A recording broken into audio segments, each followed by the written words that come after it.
ছেলেরা তোমরা ভাবো ভাই, আল্লাহর ইবাদত যদি আমাদেরই পছন্দ না হয় তো ইসলাম কার জন্য? কার জন্য ভাই বলো ভাই?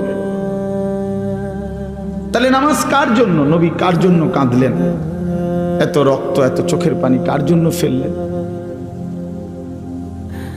আমাদের কাছেই আমাদের নবী পছন্দ হয় না, আমাদের ধর্মই আমাদের কাছে ভাল লাগে না।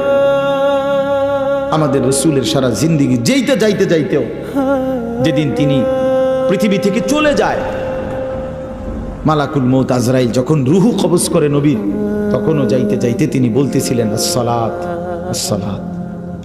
উম্মত নামাজ, আমি চলে গেলাম উম্মত, যাওয়ার আগে শেষবারের মতো বলে গেলাম।